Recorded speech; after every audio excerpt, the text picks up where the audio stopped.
Good morning, everybody. I am Lesley Myrick, Nancy Ganzikoffer's associate coach.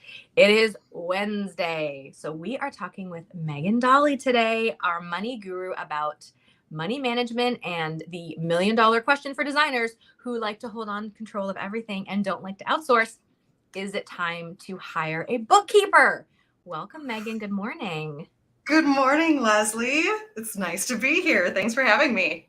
I am so excited for these tips because, as we will share later, I have quite the story about when I first hired my bookkeeper. I would love to know, and you have 3 tips for us today. How do you know when it's time to hire a bookkeeper? What do you need to look for? What's going on behind the scenes that it should be that little impetus to finally make you pull the trigger and outsource that job? Yeah, so we are going to give you 3 points of reference here. The first one is being like, what is it that they could actually do for you, right? What could a bookkeeper take off of your plate, give you ease of mind, or just make things run more smoothly? Things that you're accountable for, that sometimes you're just like, oh, I'll take care of it after hours. I'll take care of that myself. So the first one is like, are your invoices getting out late? Or even, are you under invoicing because you're always having that conversation in the back of your head, like, oh, I shouldn't really charge for that. You're talking yourself out of really invoicing for the full worth that you're providing, right? Yeah. I see this a lot. In fact, I have a number of bookkeeping clients or even people that I consult for where when they're able to offload it, they just take their hours, they hand it over to the bookkeeper, their bookkeeper creates the invoices, and then they review it. That way, they can't talk themselves out of invoicing stuff. They have the review where they can still come back and say, no, I'm not going to invoice that. No, I'm not going to invoice that. But now that it's going through a third party, it's like, oh, yeah, okay. It's like it's somebody else's responsibility. It's not me doing the thing. It gives you that perspective of, oh, there is value in that work. I actually did the thing. I should probably invoice for the thing I did. I love that. And not that it's like blaming someone else, but it's kind of like, I don't do the invoicing. That's handled by my team. It kind of takes that emotion and that like, well, I'm the owner. I could change it. I could lower those hours. I could alter this. I love that. It puts just enough distance between you and the money to get that perspective, to have someone else say, no. You did work these hours. Here is the invoice that corresponds with that. And of course, that assumes you are billing in arrears. Nancy and I teach a little bit differently, but there are still a lot of designers who are hourly and billing at the end of every month. And it is so easy to undercharge. Oh, that number's huge. They're never going to pay that. So let's take $1,000 off or whatever that might be. And that's going to kill your profitability. And even for like the project management portion of that, right? Like you might build the design and the schematics and all of that stuff ahead of time and do the thing. But even when you have a retainer and how that retainer is being used up by the hours, that distance is, I did that. I've never, that sounds silly. I've never thought that my bookkeeper could do that. Like they're just like doing the QuickBooks stuff, but there's also more that they can be doing to actually help you be more profitable in your business. Yes. And part of that, you and I have not had a discussion before, one-on-one before. So this is kind of fun doing the new thing again. Like people forget we all know about the cash factor in our business, about having money at the right, getting money in and money out. But the part that people forget about is the timing. So $10,000 invoiced this month and collected this month is more valuable than $10,000 invoiced 3 months down the road when you finally get around to it. Money is more valuable the sooner that you get it. Timing is a big issue. And if you're like, I'll get to it, you're leaving money on the table. And I know designers, when it's been a while, they're like, oh, I can't invoice for that now. That was months ago. Or yes, I think that's so clever because we forget how powerful cash flow is. So much is through like electronic means, credit cards. Having money in your bank account matters. Collecting on your invoices, on the payments that are owed to you, is really important. Yes. And the other side of this is not just like the cash and the timing and that type of thing, but like piggybacking still on this first point of what is it that end result, like the headspace that it alleviates for you as well. There are certain things that once I got a VA that like, I can do it in a half hour. Yeah, I can do this thing. It only takes me an hour a month, or this thing that takes me 5 hours a month. But the headspace that it costs me and the procrastination time that it costs me, it's actually saving me a heck of a lot more time. Like on a matter of like 4x the amount of time and headspace of just getting that arm's length away. I love that. And for designers, numbers aren't often our thing. So the amount of mental energy and time that we spend trying to solve number issues and debate with ourselves about invoicing and dollars is it's just a smart investment to have it handled by somebody else. Yes. And speaking of headspace and that little thing that designers aren't supposed to do, I would love for you to share your aha moment of, oh, I need a bookkeeper. Yes. So this happened I wish it were earlier, but a couple of years into my business. This was my, like Megan just said, aha moment of, oh my God, I need to hire a bookkeeper. I was doing my own books for a while. And one month I went to reconcile everything and I was off by 60 cents, which is not much. But if you know books, they need to balance. And if they don't balance, you can't wrap up your month. I think, again, not the numbers girl. I shouldn't have been touching this stuff. Megan, I spent close to 12 hours going through every number, every invoice, every expense. And I'm mildly dyslexic, so numbers don't play nice with my eyes, which is how I got into this problem in the first place. This was agonizing. And I finally realized there was a handwritten number that I think was a 7, and I thought it was a 1, and that was where that error came in. It was nothing. 12 hours. If I had been working for a client and billing out that 12 hours at my billable rate, I would have enough money to pay a bookkeeper for 2 years. Like, and that was the moment where I went, oh my God, like I'm spending a ridiculous amount of time on a job. Like someone could have solved this in 4 minutes. Like, oh yeah, we can just make an adjustment for 60 cents, move on with your life. That for me was that moment of like, okay, I cannot keep holding on to every single thing in this business. I know numbers are not my gift. I need to go find a bookkeeper that can take care of this for me and free up that time. And like you said, that mental space. You know, just listening to that story, I get what frustration feels like. And I get that feeling of frustration, like these tears are welling up behind my eyes and I just want to scream like, it was awful. Oofda. But we made it. I hired a bookkeeper and worth every penny. And I say that all the time to designers. If numbers aren't your thing, if this is a struggle, this is usually the first hire a designer should make. Truly. And so like that's point number 1 is your business should be enjoyable. Yeah. You should be able to enjoy your business. And if you are not being able to get your invoices out, you're not invoicing enough, and you're having those arguments in your head and it's taking the time, not worth it, right? Yeah. Trigger number one. Number 2 is now we're stepping into the like understanding what it is that a bookkeeper actually does. So This is where a lot of conflict comes in when people first have a bookkeeper and they contact me and they're like, Megan, they're not doing their job. They're not doing. I'm like, whoa, hang on a second. Yeah. Hang on a second.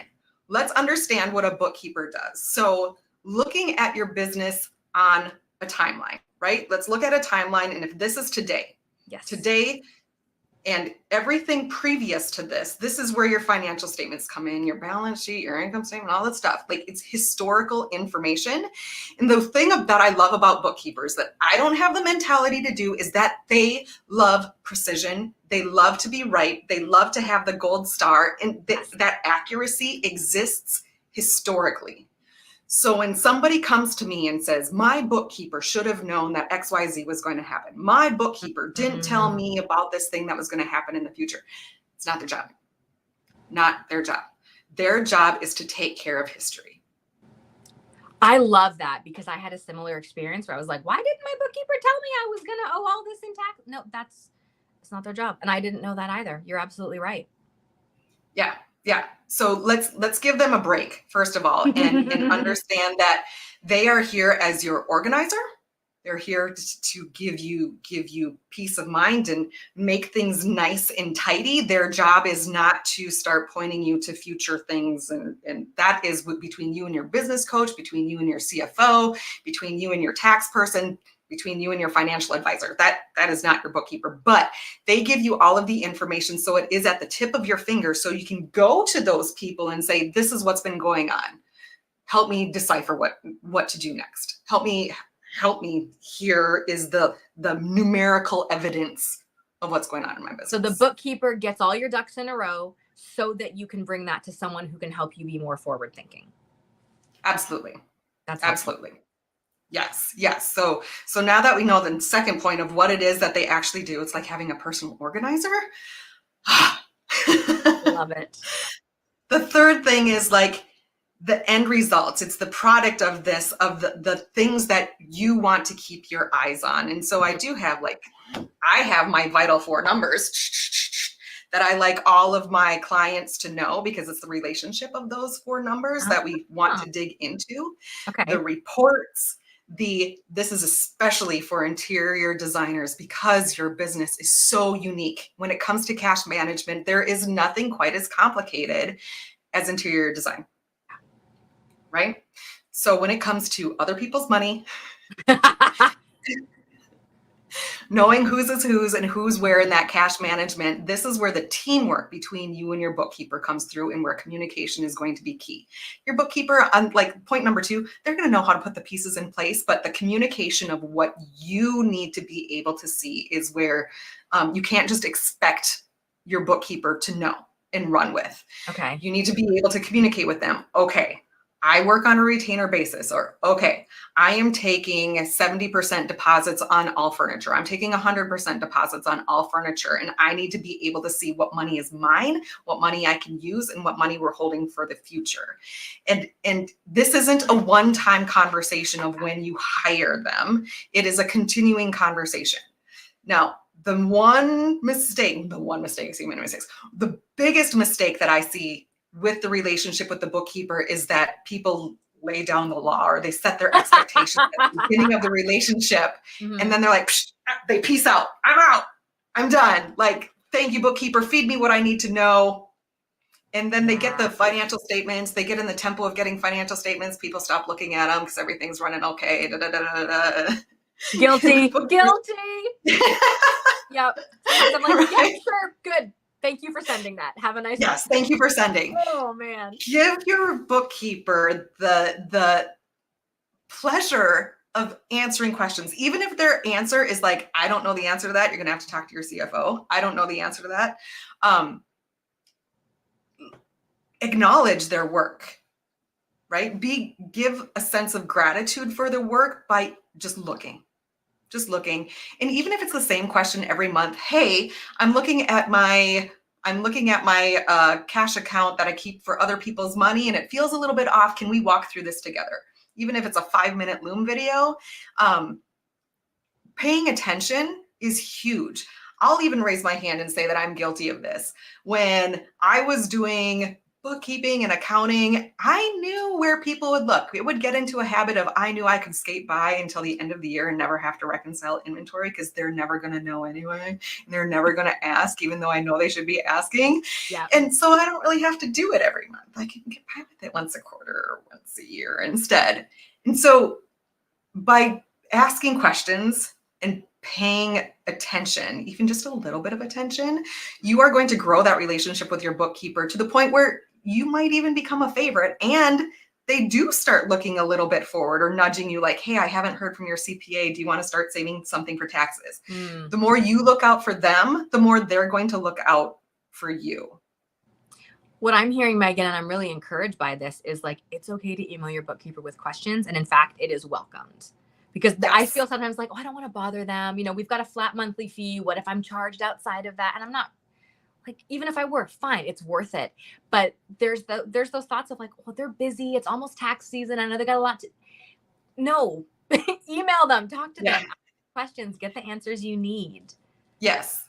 And this is also where you know if the bookkeeper's worth their salt. If they're getting back to you 2 months down the road with a little, oh, hush, honey, you don't need to worry about that. I've come across bookkeepers like that don't want to answer questions, that don't want to be accountable to their work. Yeah. And things are actually a little bit falling apart behind the scenes, but you didn't want to say anything because you don't know your books all that well. Having that open conversation lets them know that you're paying attention. And if they're not paying attention, you know when it's time to move on. Yeah. Okay. Yeah. So those are my big three with the bookkeepers. I'm a huge fan of good bookkeepers, and I'll tell you what, good bookkeepers, there's a lot of people out there that want to be bookkeepers. There's a lot of people that hang up their shingle and say I'm a bookkeeper that do not come from a bookkeeping or accounting background. Not to say that they're not good bookkeepers, but you really want to know the experience that they have specifically with the interior design world, because it is so unique. And there are some really, really great interior design bookkeepers out there. Just make sure that they have specific experience in interior design. So if you are feeling like you're ready to hire a bookkeeper, you're maybe starting to interview or do research, your recommendation is to look for a bookkeeper whose niche, whose specialty is interior design. And if you can't find one whose niche is interior design that has room for you, I mean, you're going to have to know something about bookkeeping. You're going to have to be able to know enough that you can help train up a bookkeeper into the realm of your world. That is helpful. So I guess the basic sense I'm taking from this talk today is if you feel like it's time to hire a bookkeeper, if you've made mistakes in your books, if you're taking too much time and energy, if you're feeling overwhelmed by it, or you're avoiding it altogether, it is probably time to start doing your homework and hire a bookkeeper. Yes. Mm-hmm. Awesome. Yes. Any final tips for us number shy interior designers who don't want to look at our numbers? There is no judgment in your numbers. Oh, that's so encouraging. There's no judgment there. It's not, numbers are a language, and it's not a judgment on you if you get it. And that's my air quotes, get it or don't get it. It's like your temperature is 98.6 degrees, or today your temperature is 97.8 degrees. It's just data. There's no drama, just data. No drama, just data. I love it. All right, Megan, where can our wonderful design audience find you, and what is your niche? Because I know you're not technically a bookkeeper yourself, but you are very well versed in the financial world for designers. Yes, my niche is helping people wrap their arms around numbers in a way that fits them. So I even offer a service called Bookkeeping Club for those of you who insist on doing your own books, but you want to understand what the heck is going on. And you just want somebody to look over your shoulder. We meet every Thursday. It's just a space for you to come and do your books so they get done in a non-judgmental and a very I think I did this thing wrong. I can't find this reconciliation. I can't find where 60 cents went. And can I please have someone? Can't find this 60 cents.